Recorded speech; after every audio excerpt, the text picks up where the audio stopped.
Welcome to China in Focus. I'm Tiffany Meyer. Our top story. The assassination of Charlie Kirk raises alarm over free speech in America. Kirk often warned about communist ideology. What did he say about the Chinese Communist Party?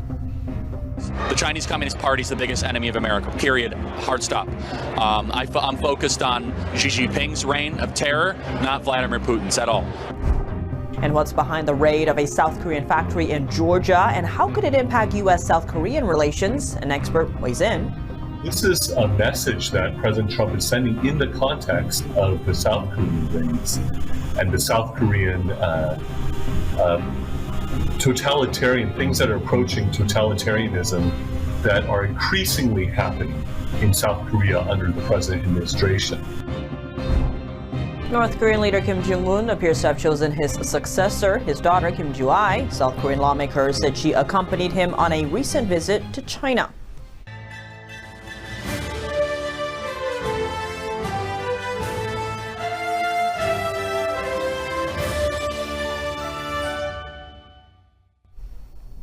Before we dive into today's news, don't forget to subscribe to our newsletter using the link down below. In tomorrow's newsletter, we're taking a closer look at China's expanding naval presence in the South China Sea and the response from Western nations. It drops Friday morning right into your inbox. Don't miss it.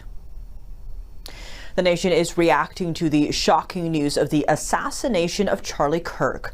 Kirk was the founder and president of Turning Point USA and a prominent conservative voice among America's youth. Kirk was widely known for promoting traditional American values, particularly on college campuses, where he focused on encouraging civic engagement and free speech. Many see this assassination as not only targeting Kirk, but also targeting the broader principles he stood for, including constitutional rights and freedom of speech. In recent years, Kirk had also warned about the growing influence of the Chinese Communist Party, which he identified as a biggest threat to American society and its way of life. Let's take a closer look at some of his public statements on the CCP.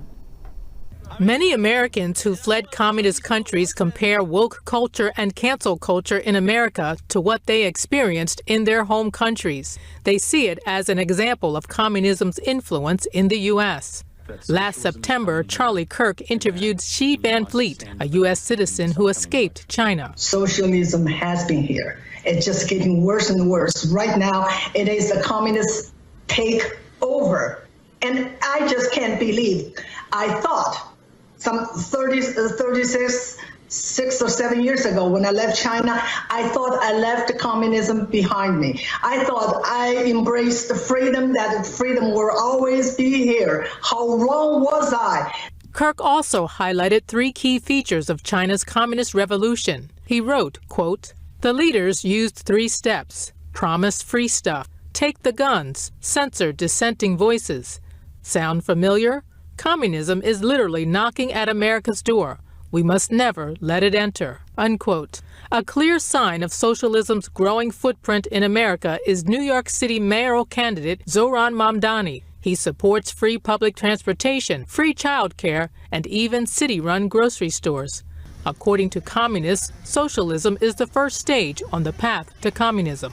Charlie Kirk highlighted how the Chinese Communist Party identifies and seeks to influence American politicians. In an X post, he named 2024 Democratic vice presidential candidate Tim Walz and Congressman Eric Swalwell. He said, quote, "What's with Democrats like Tim Walz and Eric Swalwell having secret love affairs with women directly connected to the Chinese Communist Party," unquote. Eric Swalwell had a relationship with Christine Feng, a suspected Chinese spy who was also known as Feng Feng. Feng had cultivated relationships with California politicians, including Swalwell, whom the Chinese government saw as having promising political futures.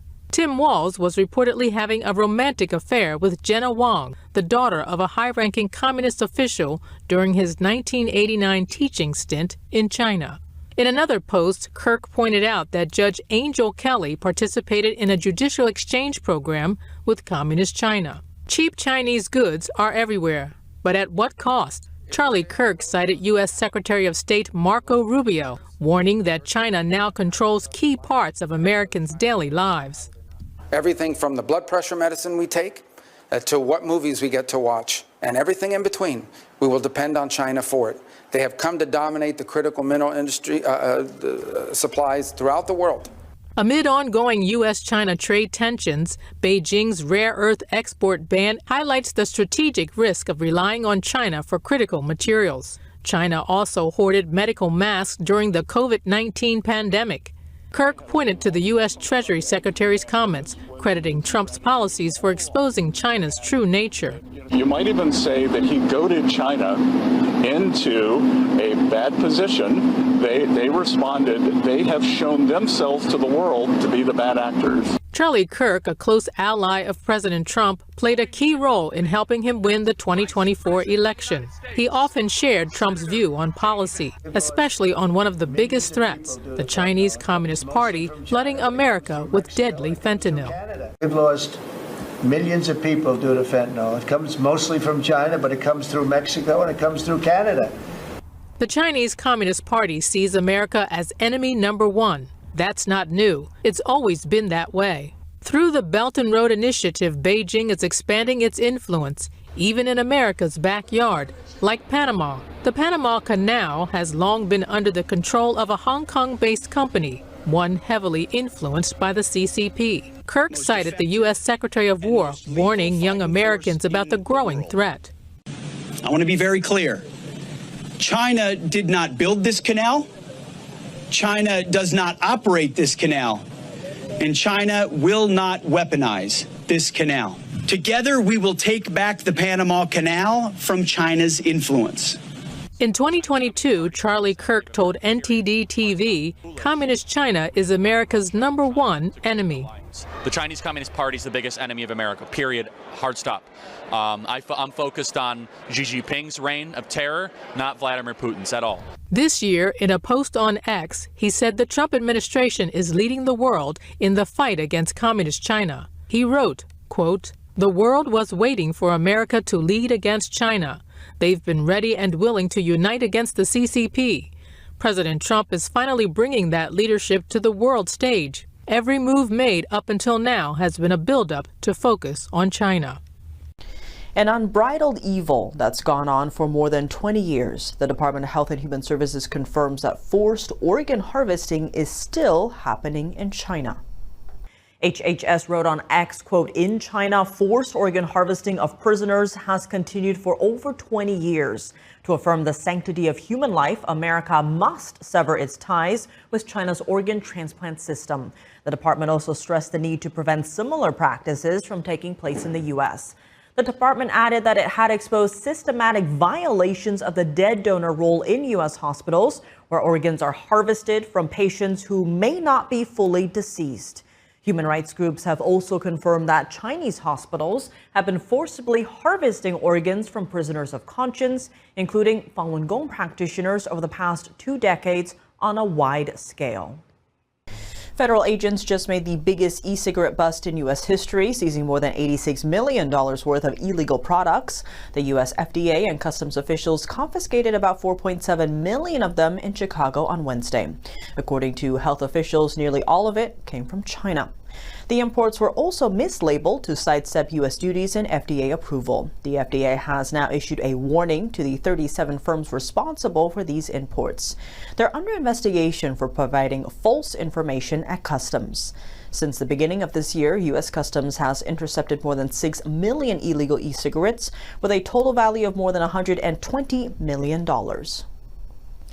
South Korean workers in the U.S. are running scared after last week's raid on a plant in Georgia operated by Hyundai and LG. Reuters reports that many employees are rushing home from facilities run by LG Energy Solution.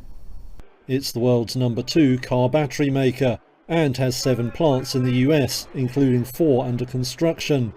The Hyundai raid last week saw 475 people detained, including over 300 Koreans. Many of those held had been sent to the US for construction work or equipment installation. However, that kind of work is not permitted under visa waivers or business traveller visas. One of the sources says workers at LGES plants who are in the US on visa waivers have now been instructed by the firm to go home.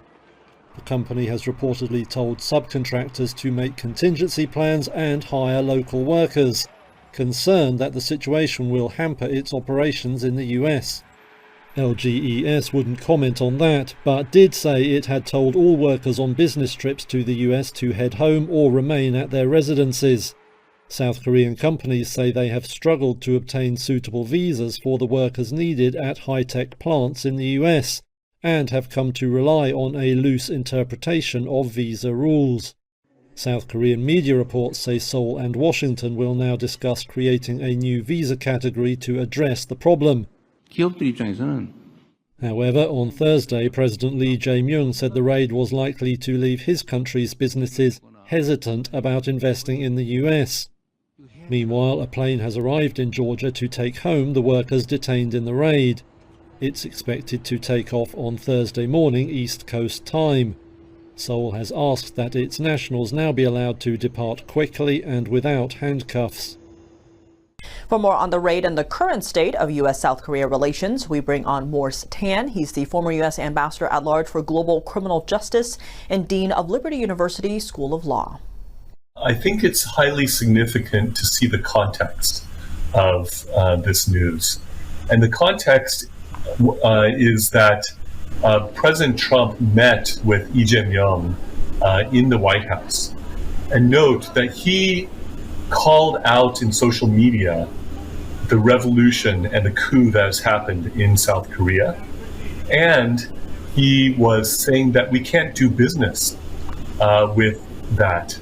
And so he called that out. And during the meeting, he called out the raids on the churches. He called out the raid on the Osan Air Base. He talked about crazy Jack Smith, because there's a crazy special prosecutor in South Korea who is engaging in all sorts of things together with about 120 other prosecutors. This is all something that Lee Jae-myung put into place. And he was, of course, talking about the tariff and the trade deal. The thing is, Lee Jae-myung, he is not an honest person. And so he was putting on a show and lying to President Trump to his face. And Lee Jae-myung is saying, oh, because of this raid in Georgia, that he can't follow through on the investment in the United States like he promised to do. Well, that's just a convenient pretext for him. He was never intending to follow through. He is trying to buy time. He is trying to deceive President Trump. But this is also an indication that President Trump is not deceived. So you are raiding churches, you're raiding the Osan Air Base, and I'll do a raid. There were warnings in advance to people who were involved, who were reportedly subcontractors of Hyundai and LG, and there were warnings in advance. And this is a proper enforcement of U.S. immigration law. President Trump still wants the expertise and the sort of training of U.S. workers that can happen through such collaboration.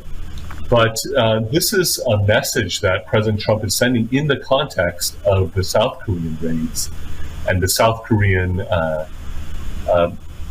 totalitarian things that are approaching totalitarianism that are increasingly happening in South Korea under the present administration. The Taiwanese Coast Guard is protecting one of the island's most vulnerable assets in the face of rising China threats, undersea cables. These cables are vital to the island's communications, especially in a possible Chinese invasion. This Coast Guard vessel is the first line of defense for Taiwan's undersea cables. One of the cables, TP3, made international headlines when a Chinese captain was found guilty of deliberately severing it earlier this year. Taipei says the cables have become the latest target of China's grey zone warfare, a tactic meant to drain Taiwan's resources while falling short of an act of war. Protecting the 24 undersea cables that connect democratic island Taiwan to the domestic and global internet has become a top priority for Coast Guard Captain Wang Zhengqing. In the past, the Coast Guard's work was mainly maritime law enforcement, rescue missions and marine conservation. But in recent years, escalations in cross-strait relations have brought about grey zone intrusions by the other side. In recent years, there have probably been many flags of convenience lingering in the vicinity of our submarine cables, which also increases the energy we spend on duty.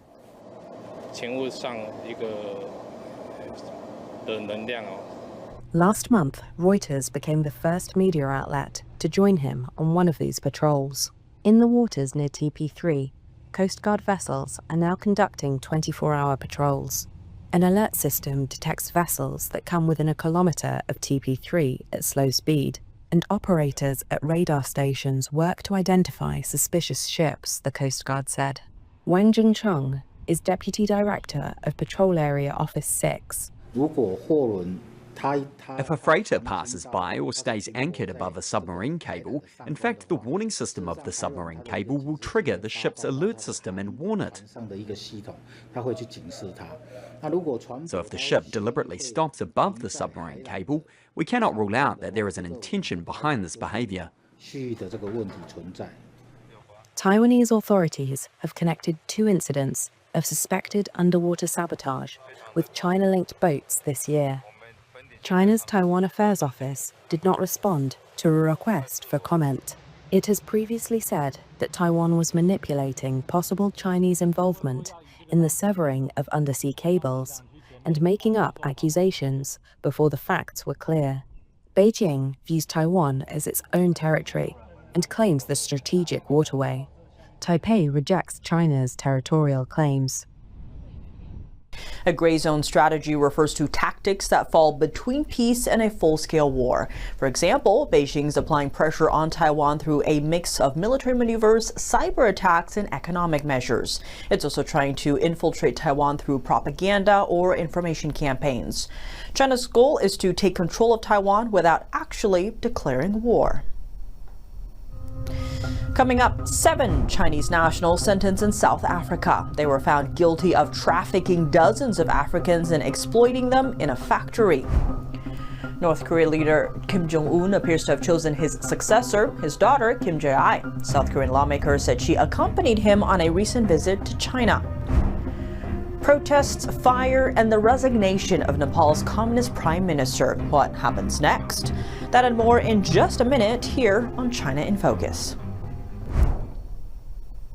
Welcome back to China in Focus. I'm Tiffany Meyer. A South African court has sentenced 7 Chinese nationals to prison. They were convicted of trafficking dozens of Africans and forcing them to work in a factory. NTD's David Lamb reports. A court in Johannesburg, South Africa has sentenced 7 Chinese nationals to 20 years in prison. 20 years in prison. They were convicted of trafficking 91 individuals from Malawi and forcing them to work at a cotton fabric factory in South Africa. The group was convicted in February for crimes committed from 2017 to 2019. Police raided the factory and arrested the defendants in November 2019. Authorities said they found the Malawian victims confined in inhumane conditions with armed guards controlling their movements. The factory had a high wall and razor fence. But I want to say to our people as well, they must know that we are taking these issues very serious. Government is working every day towards rooting out all these issues. Prosecutors said the victims were forced to work 11-hour shifts 7 days a week without safety equipment. The South African Department of Labor expressed support for the sentence and urged greater collaboration among government agencies to help end human trafficking. David Lamb, NTD News. North Korean leader Kim Jong-un appears to have positioned his daughter, Kim Jae-ai, as his likely successor. On Thursday, South Korean lawmakers said she accompanied him on a recent visit to China, citing the country's spy agency. North Korean leader Kim Jong-un appears to have solidified his daughter Kim Jae-ai as his likely successor after she accompanied him on a visit to China, South Korean lawmakers said on Thursday.